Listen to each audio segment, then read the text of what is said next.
Question number 7, Phil Twyford. Thank you, Mr Speaker. My question is for the Minister for Social Housing.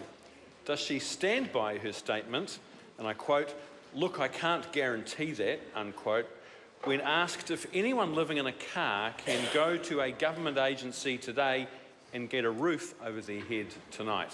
Mr Speaker. The Honourable Paula Bennett. Mr Speaker, yes. However, I work hard every day, and I know frontline staff do as well, to help people who, for a variety of reasons, find themselves in the unexpected circumstance of needing an urgent roof over their head that day. Supplementary question, Phil Twyford. Isn't it true that if Bill English hadn't taken $500 million in dividends out of Housing New Zealand and hadn't reduced the number of state houses by 2,500, there'd be a lot fewer families living in garages now? Mr Speaker. The Honourable Paula Bennett. Mr Speaker, no, because we've put more money into social housing than certainly has ever been taken out in a dividend. Supplementary. Supplementary question, Phil Twyford. Why are she and Bill English focused on selling off more state houses in the middle of a housing crisis when the Invercargill and Horowhenua sales have fallen through, respected social agencies like the Salvation Army and the Methodist Mission refuse to participate, and there's a homelessness crisis? The Honourable Paula Bennett. Well, Mr Speaker, just yesterday the High Court ruled that the sales can go ahead in Tauranga, so that sale will be proceeding. Actually, we're really interested in community housing providers building their asset base and playing an important role in social housing. As the member himself said in a speech a few years ago, this is what action looks like instead of just the sort of rhetoric of a speech that you can give.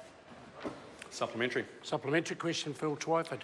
Why does she continue to support selling off the State House that gave John Key the start in life to be Prime Minister when all the evidence shows that providing reliable state support is important to giving people the opportunity to one day be Prime Minister or one day to run for Deputy Prime Minister? Mr Speaker. The Honourable Paula Bennett. Well, Mr Speaker, because those houses will stay in social housing, and actually the government will still provide the subsidy to ensure, well, actually it's part of the contract that they retain in social housing.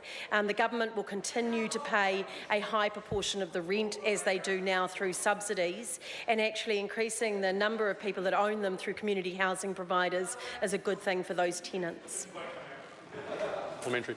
Supplementary question, Phil Twyford. Who's responsible, her or Bill English, for the fact that Housing New Zealand has wasted more than $21 million and has more than 500 houses lying empty because of incompetence in the testing for methamphetamine contamination?